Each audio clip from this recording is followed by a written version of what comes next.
Judith Siminois attaqué. La machine de guerre activée par le FARDC. Constant Moutamba réclamé 3h10. Le FARDC en attaque. Matanga na Rwanda, le M23 AFC en l'armée. Paul Kagame troublé. Ninezali Kolekana. Mbote ba papa, mbote ba maman, mbote na peuple congolais nyonso de partout. En Europe, en France, aux États-Unis d'Amérique. Mokili Mobimba. Oyo bozali kolanda biso na chaîne na bino, chaîne na biso. Po boyoka makambo ezali kolekana na République démocratique du Congo, mboka ya bakoko, le pays béni, le jardin d'Éden, bandeko, jardin d'Éden. Tokobeta masolo. Lorsque tolobi jardin d'Éden, tolobi pambate. Parce que toutes les richesses des Awa. Voilà le pourquoi nous sommes le seul pays au monde où on perdre 20 millions. La guerre est juste. Où on cause d'ango, les alliés pillage. Alors, on est contre le masolo. L'actualité est tellement belle. Mais, et ton ami n'a pas bonne nouvelle, n'a pas bonne nouvelle. Pour Namboka Congo. Et surtout, toi na mwana mboka ya Congo o abandi ne bonga. Alors mandeko tselanga ba jeme na ngai. O eza lokola bilei. Très cher bana mboka Congo. Voilà loko to senga kabino tangu nyonso. Avec humilité et respect. O tselinga ka jeme. Pour que chaîne na biso et vivre. Mandeko Bayi Wanda so bamonika elongi na biso.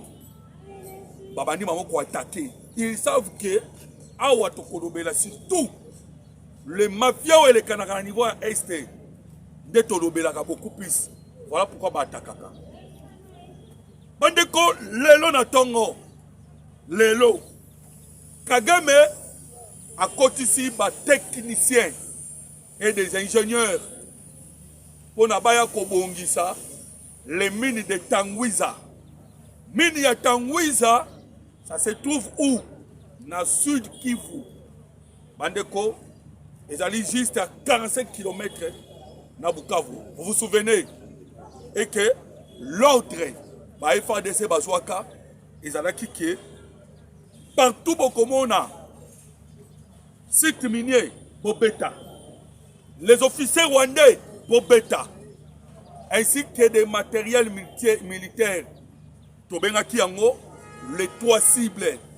Auto, yebisa ki na bino ba Congolais pour que to mener la guerre à la fin. Ah, tozo loba. Kagame azana de beki o atikani na yango. C'est le Masisi et c'est le Minembwe. Alors tokobeta masolo. Pourquoi Masisi? Pourquoi Minembwe? Vous allez comprendre pourquoi Simbi les deux béquilles et il ne veut pas lâcher. Toko solo la nakati ya émission. Toko beta masolo bandeko. Vous allez comprendre pourquoi le voyage à Mokonzamboka na Turquie qui a donné la colère à Paul Kagame. Même ça qui n'a bino que j'étais Kagame à Mataki, j'étais à Kokita. J'étais Kagame Mataki Ezaki, j'étais aux États-Unis d'Amérique. Une forte délégation venant des États-Unis d'Amérique, Bakendaki tout droit à Turquie. Tout a été très bien préparé. Kouta Mokozamboka Outi Congo Brazzaville, il est allé directement na Turquie. Et l'on a le président de l'Union africaine. Lorsque Bakomi Kuna, Bandeko Congolais, ils se sont rencontrés avec une forte délégation venant des États-Unis d'Amérique. Mettons-nous une question. Quel est l'objectif? Bandeko Congolais, naïbisaki nabino que il faut faire pression na bae nyonso ba soutenir Paul Kagame. Recep Tayyip Erdogan aza moko oyo apesaka na bayi M23 wato koloba Paul Kagame nazo pesa bino kombo ya drone oyo eutaka na mboka ya Turquie. Je ne sais pas ce qui n'a rien. Alors, les drones en question, Bandeko, na mon retrouvé en côté, vous allez m'excuser parce que c'est très important. Les drones en question, Oyo, Recep Tayyip, Alivana Rwanda, il fallait maintenant qu'on bloque. Vous savez quoi? Ce sont les Américains qui nous avaient bloqués. Au moment qui, Tokota qui embargo pour que tout bundate. Mais lorsque le président Tshisekedi a yé, a bimi c'est ce qu'on embargo wana. Quand les Américains ils ont joué tout ce qu'ils pouvaient parce que les Américains bande combat congolais, parce qu'ils coopéraient et longo avec France et ils nous ont bloqués. Les lots beta masolo, to bimi, parce que comme il tourne il a bloqué Paul Kagame na Rwanda. To kenaki na Turquie pour bloquer Kagame. Bonne nouvelle pour la République démocratique du Congo. On bloque Paul Kagame en Turquie et on ouvre la République démocratique du Congo à attention de bandeko congolais. Premier équipement militaire made in DRC fabriqué en République démocratique du Congo par la coopération avec par la coopération congolais, par la coopération avec la Turquie. Avec la Turquie, congolais, pour la fabrication Yaba armes, Mamasas, bombe, attention banabino, et bimi déjà.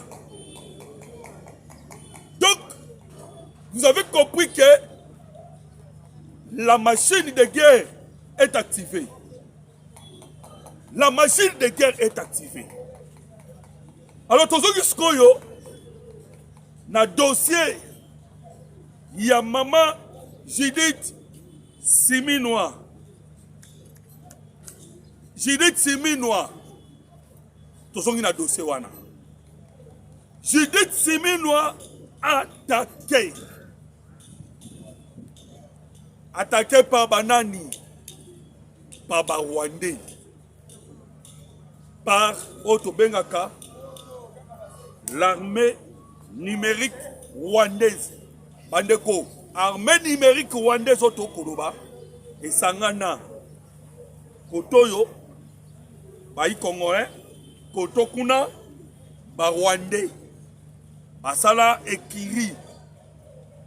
Alors, la sortie médiatique, il y a Maman Judith Simino à niveau de TV5 Monde. Bandeko Congolais, tellement qu'on a posé la question, na Maman Judith Simino, sur la nationalité. Il y a des réfugiés au Bakoya. Après ça qui combat la nationalité en été. Elle est attaquée dans des degré moko. Vous n'aurez pas l'idée. Alors, Bandeko, voilà pourquoi tu as un élément de réponse. Nous ne pouvons pas laisser comme ça. Jamais Mboka Oyo et atteindra niveau où tu atteindras. Nous vous disons, les retours en force de la République démocratique du Congo, il n'y a que nous qui pouvons le dire. Qui est les retours en force. Les lots PIB. Parce qu'on doit le dire. Nous avons vu des attaques contre Judith Siminois. Parce que la fois passée, à Salaki lapsus. Cette fois-ci, elle a lapsus parce qu'elle a omis les noms Yabambo Kaoekoya. Nous savons bien ezali ba originaire ya Pérou, ezali na ba originaire ya Colombie na ya Équateur. Nous le savons. Mais maman a oublié à l'obaki, origine, c'est l'Afrique et plutôt l'Amérique latine. Alors, les Congolais, tu peux permettre de terre à bateau. Banouir Judith Siminois. Je ne mange même pas un 50 francs de lui. Mais Bandeko, même ça Malukonde, à Salamoussa le quoi Siminois. Les gens Bamoni Judith Siminois, Kaka attaque premier ministre. Il y a une seule chose, on a rencontré Judith Siminois. Les alika dossier au Italie, Constant Moutamba. Elle devait travailler avec Constant Moutamba. Donc, on met du solo à Constant Moutamba. Bande de Congolais, n'a qu'au mettre après dossier il y a 3h10. Ce qui s'est passé. Mais permettez-moi, Natchaba point par rapport à dossier à Judith Siminois. Pourquoi? Parce que réseau numérique rwandaise, Balobi. Je ne mange rien de lui. Et nous sommes là pour nous servir Mboka. Je vous le dis, bande de Congolais, c'est la meilleure première ministre. Outamboka Ouezala. Parce qu'aujourd'hui, la gouvernance n'a yé PIB, produit intérieur brut. Il y a République démocratique du Congo, l'ELO, c'est 123 milliards. Alors, en Afrique, tu as commis, tu as gagné un point. Tu commis à niveau à 5e. Donc, le produit intérieur brut, il y a République démocratique du Congo et Mati. Bandeko, nous à côté d'autres réalisations. Nous avons le produit intérieur brut. Voilà pourquoi tu as réclamé les retours à Constant Moutamba. Vous savez pourquoi? Lorsque tu as lu les produits intérieurs brut, on va bien PIB. Mbongo oyo biso moko tozali commettre na marché les services misala ba usine nyonso oyo biso tozo bimisa na marché et komi na 123 milliards toleki Éthiopie to komi 5e. Mais le budget sikoyo mbongo l'état zozwa et leki moké likolo ya nini ya moyibi. Voilà pourquoi il fallait Moutamba Azala. Il fallait Moutamba Azala. C'est comme si dans Mboka Congo, tous les ministres de la justice cité des histoires comme Kozonga, n'a-pas partout. Vous sentez vraiment que même au point où comme Kozamboka beta kilo boko na mesa. Les lots doivent produire moins bon ou moins mingi. Ils ont produit. Mais la population a collé là.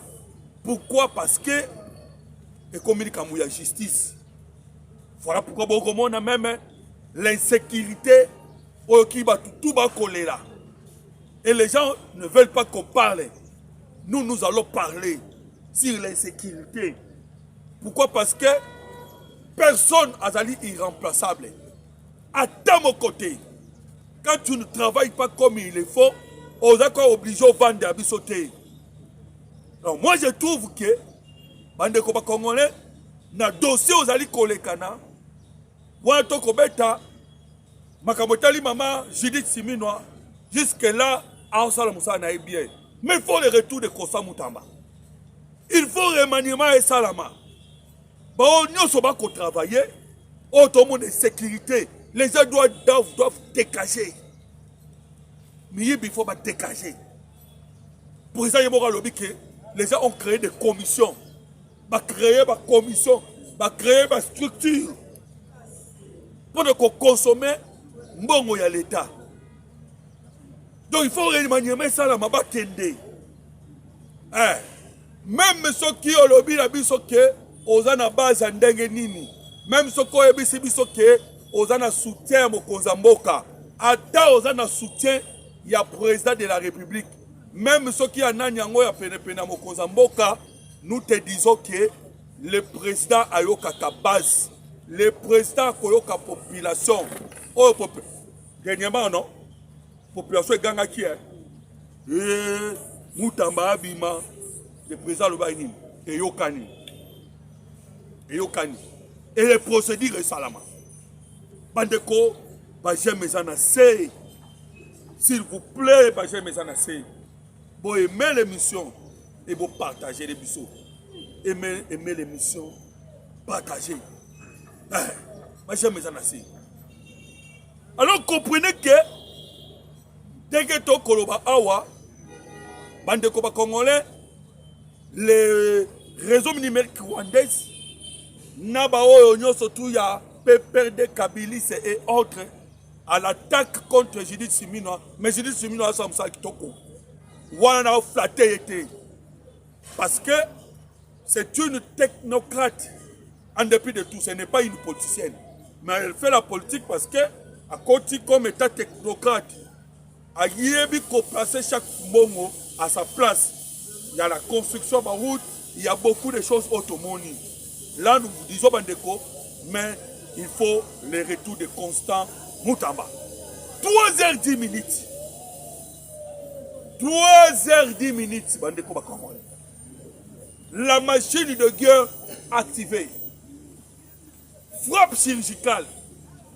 Frappe ciblée. Frappe où les alliés pour atteindre l'objectif. Namasisi ainsi que Namine Mboui.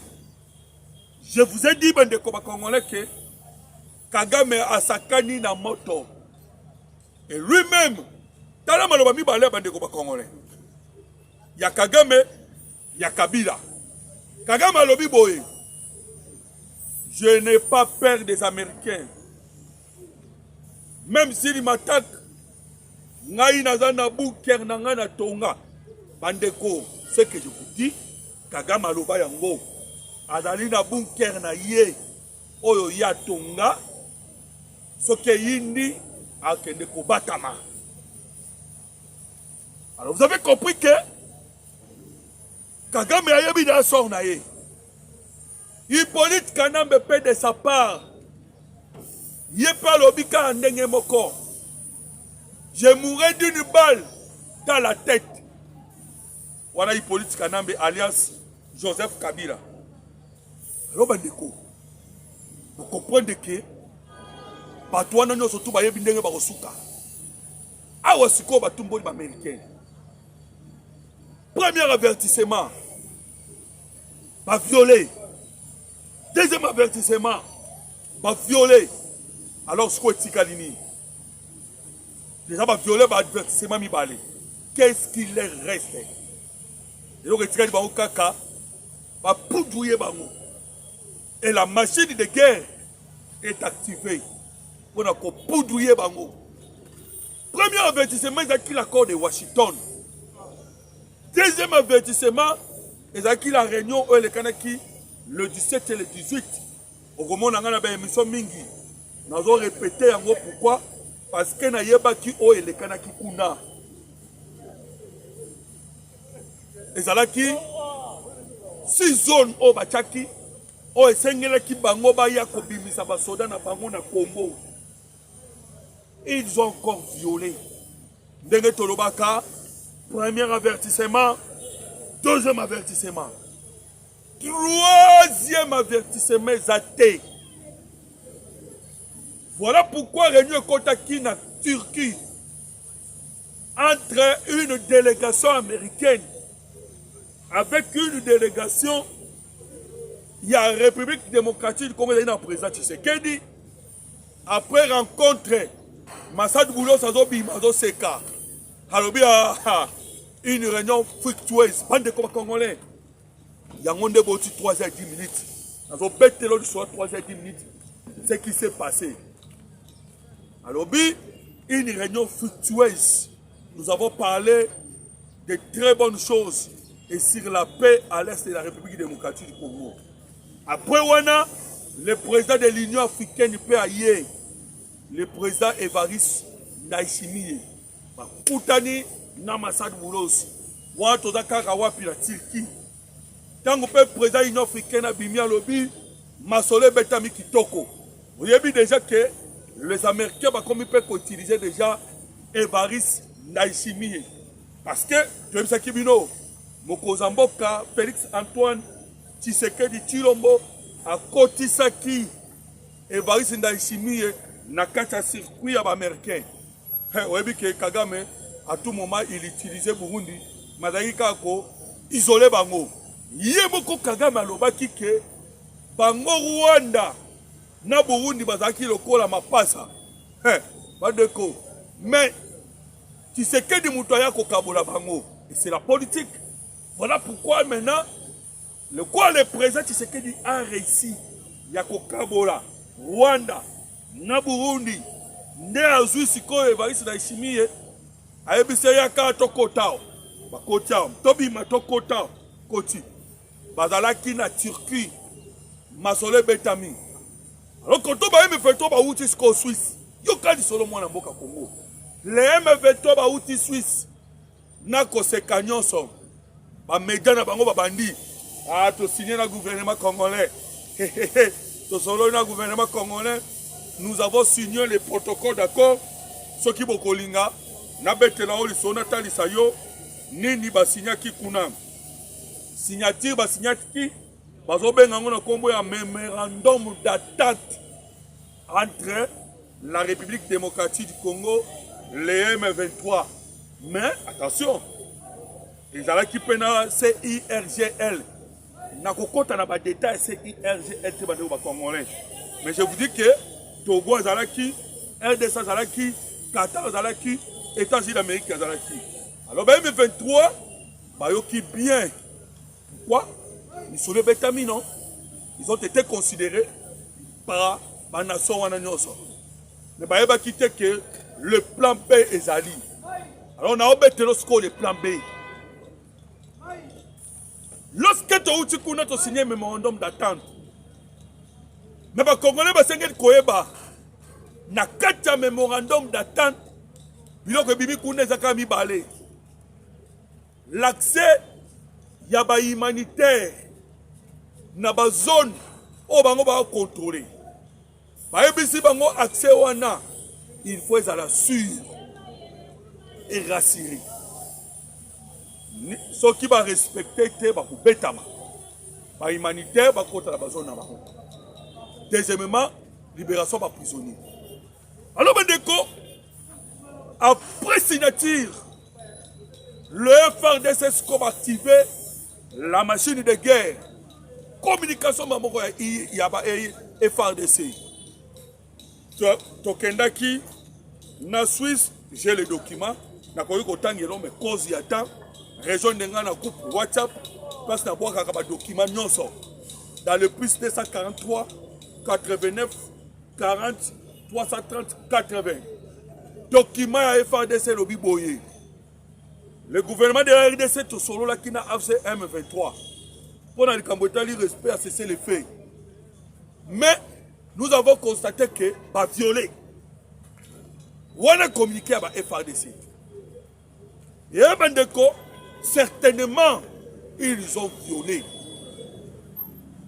Ils ont violé pourquoi? Boya bibi no moko Paul Kagame na système azalaka nango. Kagame azalaka na système ya toll and fight. Ndeko moko ko jenga lobia prononciation na yo eza bien en anglais. Ezalaka toll and fight. Ngabo so na ko bandere ni. You comprendre ka ki toll and fight eza en anglais. Et là ici combattant dialoguant. Biso tu tozo kende ko solo là.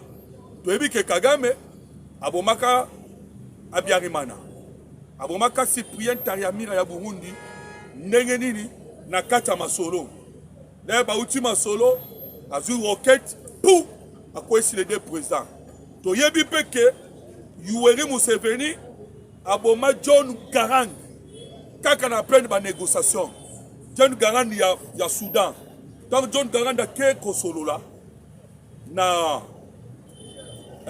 Kenya passe ma solo ezalaki azongeli na Uganda azwi hélicoptère apesiye ntango azozonga kaka na Soudan boye plus crash akufa. Donc nous devons faire attention avec Kagame. À chaque fois bon solo là il y a préparé keloko effectivement bandeko ba congolais tangu kaka toso na Suisse Kagame atindiki ba drone atindiki ba soda atindiki na équipement butu bakoto butu. Et qu'est-ce que nous avons fait? Tomatisi drone na biso. Et bandeko. Na ibisaki na bino boyu. Drone auto sombaki na décembre.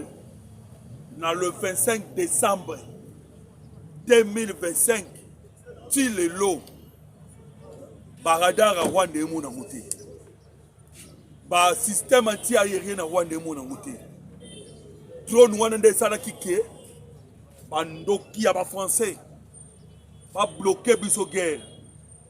To beti bango e bino mo boyebi to betem no solo. Frappe de Kalundu et akaba drone wana. O ya dernière génération. O e kolisi cimetière ya Rwanda ba officier. Drone wana nde betaki Wilingo mana Masisi. Drone wana nde betaki ba Minduki. Et na mandaki na émission de bande ko sabino le mine de Tangwiza. To betaki yango to beti ba citerne ya ba essence to betaki na ba groupe à tel point que les mines de Tangwiza ça qui sont fonctionner. Donc nyoso wana utaki wapi na ba matériel ya sika auto zwaki na décembre. Et Kagame le 2 janvier tango yoka ikali solo que la République démocratique du Congo a sombi biloko ya dernière génération.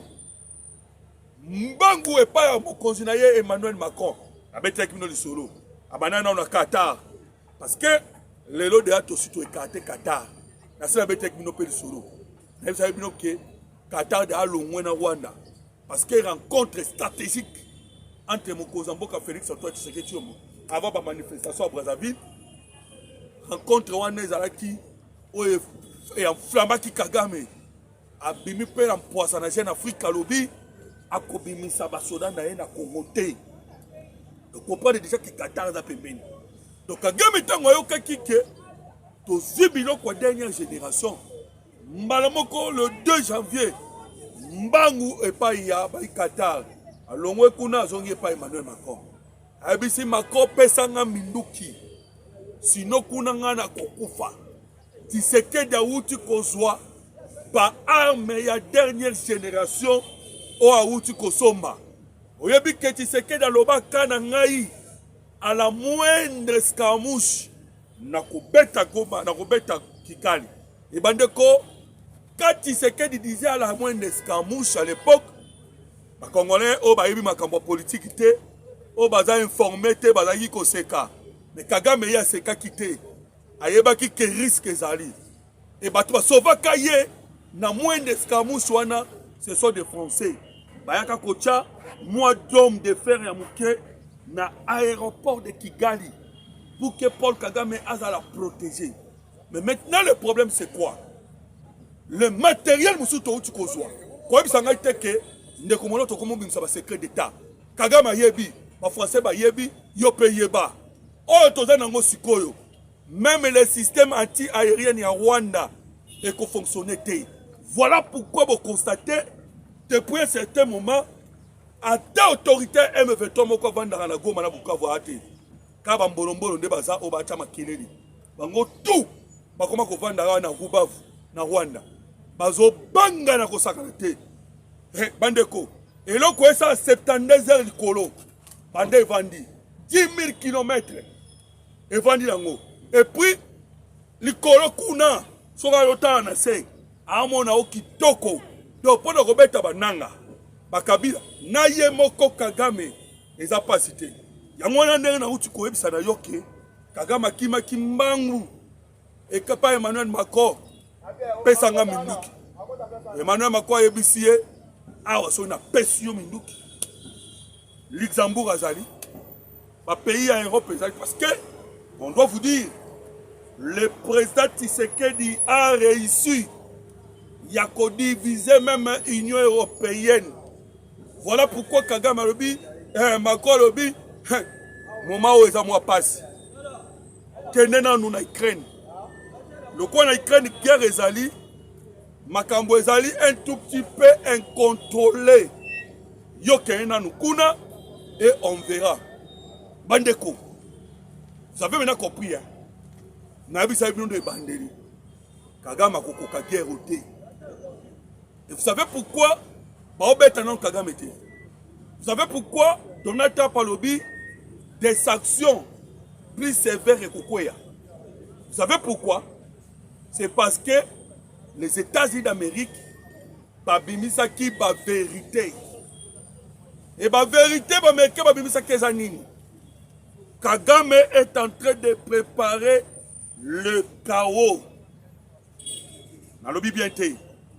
Kagame, Katumbi, Kabila, AFC, M23, Sauvo le Congo, biloko wana nyonso baturanarero bare de Tabara. Bazo préparer le chaos.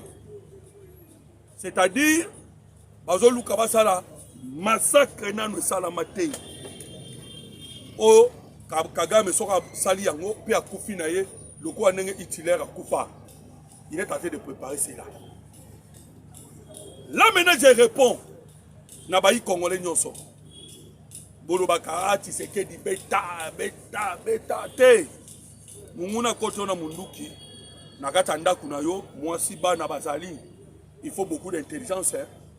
Voilà pourquoi Makaboué qui a une intelligence. Kagame qui ne se cache plus. Azolo badiana miso bukiri mobimba que nazana Congo na kobima te. Vous comprenez déjà non? Tant que tu as Congo na kobima te, cela veut dire quoi? Donc, biloko Tshisekedi essaye déjà Kagame. Bandeko ba Congolais Kagame kobima te. N'attendez pas que Kagame bima. Tshisekedi biloko asali Kagame kobima te. Vous savez qu'il y a beaucoup de 6 titres miniers. Et maintenant, il y a des miniers, 6 titres miniers. Ils ont réseau à ma fille.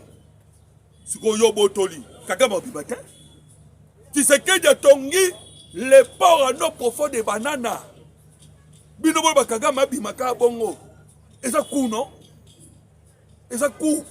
Parce que notre Est, Kisangani, Nord, Sud, Kivu, Maniema, Nandambo Katanga, ils sont dominés par le Rwanda et le Kenya. Mais l'objectif est que tous les bateaux Est, comme Nord, Sud, Kivu, tout. Délai Kotongama, les ports en eau profonde de bananes. Et en cela, vous dites à Kagame, il est sorti. Bande Koba Congolais. Ok, naï malembe. Tu sais que de Tongi, 5 usines. Il y a raffinerie à or. Donc, la guerre est à or. Guerre est à content. Guerre est à éteint. Et bon, le Kagame, Abima. N'amoni déjà l'Iwana yé. Amoni déjà que tu sais que ça bomie. Donc, il n'a que des choix. Maloboyo qui politique n'a maloba qui. Et ça maloba ya Paul Kagame. Que Nabotama rebelle, Narozon, Narokufa rebelle. Kagame est un rebelle. Museveni est qui rebelle. Joseph Kabila rebelle. Mais tu sais que les Arabes rebelles, il a lutté dans l'opposition. Alors, les rebelles, on a balingité. Balobika, ke barobimate. Alors, l'Amérique a une stratégie nini. Tu sais que Kagame, c'est un robot. Un robot fabriqué par les États-Unis d'Amérique. Comme un robot fabriqué par les Américains, les Américains vont dire comment faire pour prendre un robot. Tu sais que bien que c'était Kagame Mataki, Ndéjeta Kita. Voilà le président Lobaki, la solution à Est. Et que vous avez la Chine, na Turquie, na Russie, kaka et pas y a américain. Parce que bango ne ba kolo guerre. Kagame ne mwana na bango. Atanga les États-Unis d'Amérique, azu diplôme des États-Unis d'Amérique, do ba lokota e kolokota. Ba lokota ki Kagame, ba memiye pena Museveni, après sima ba sali guerre ba récupérer Ouganda. Tant ba récupérer Ouganda, Kagame a commis ko soldat na Ouganda, ayo comme officier na Ouganda. Après ko comme officier na Ouganda, ba américain habite Si on a un objectif à Congo, pour que Congo bien, il faut se former Kagame. Ba memi en États-Unis d'Amérique, ba tangi siye, ale ba ye na ye, ba beti, ba longoli abiarimana, ba che Kagame na Rwanda. Ba si ba bi bon, to longola Mobutu, to zo sikoyo, Musée Laurent Désir Kabila, to placé ye, maza sous tutelle ya Paul Kagame. Ba sali pe bongo, ba zu Musée Laurent Désir Kabila, ba che na pouvoir sous tutelle ya Kagame. Après que tu es sous tutelle ya Kagame, Moussa telemeli bango. Tant que telemeli bango, baké ko sosko politique kanambe, l'enfant obéissant baté. Donc, c'est les États-Unis d'Amérique. Kaka ba merke bango moko. Kaka ba merke bango moko. Nde sengeli va neutraliser robot na bango. Ceux qui vont neutraliser robot na bango te. Ah, alors qu'est-ce que nous allons faire? Bisoto Osani. Donc il faut bango moko balali sa robongo. Ozali Paul Kagame. Bandeko. Ndenge nini okoki kokota olande biso. Ça que oyebi. Toi c'est que bino ki vous pouvez commenter botala parce que awa na lina betelo lisolo oyoka ndenge ba dégâts. Il y a 3h10 et 5h20 minutes. Il y a l'élo. Et puis, Oyo Kalongas Kanuka, na tangelo yango, Nenga Leli. Mais vous ne pouvez pas me mettre les j'aime parce que na constaté que j'aime les ana c'est ma casse. Aimez notre émission, vous partagez.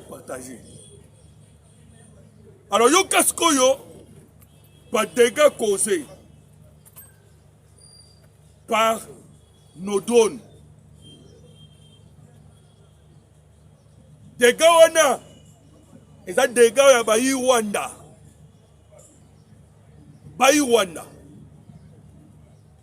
Webini ndeko congolais. Ceux qui ont communiqué nos FARDC, vous allez constater que na communiqué à FARDC, alors bien que on a perdu 4 Congolais et 8 blessés. Moi, je ne sais pas ce qui bilan est alourdi. Mais, bango n'a pas na bango balobikaka, zone densement peuplée. Les civils, bakoufi. Mais les civils, on va combien?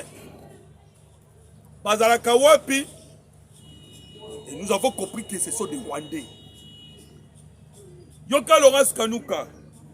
Alors, depuis tôt le matin jusqu'à présent, les forces coalisées du régime de Kinshasa pilonnent sans relâche la zone densement peuplée de Mikeke à Minembwe au moyen de drones kamikazes. Voilà ce que je là. Parce que Mikeke wana wapi. Pourquoi Mikeke? Pour Mikeke otolo babandeko. Ba petit, mais ba oyo kate. Pene à point zéro. Mikeke. Ezali zone moko ya bango ba ya kosakana te. Bangomba. Siko Kagame asala ndeni parce que vidéo ezali. Na tiaki bandeko na WhatsApp. Kagame akotisi tungo basoda na ye wana. Batumboli mabulu batie basaki. Donc et comme le quoi poche moko boye otondisi bampuku tala ebele bazakuna bayi wande wana. Et badone sikoyo evandaka etala bango. Soki babimi babeti bango. Soki babimi babeti bango. Voilà pourquoi ozoyoka bakolela communiquer à Mikeke oyo et salami ata oyo cause à 30e fois. Cause à 30e fois. Ces mêmes forces ont lancé une attaque contre les zones d'enseignement peuplées des meetings dans les territoires de Masisi. Voilà qu'on est là, Kanuka, causant d'importantes destructions, provoquant le déplacement forcé de nombreuses familles. Je pense que Boyoki Bandeko.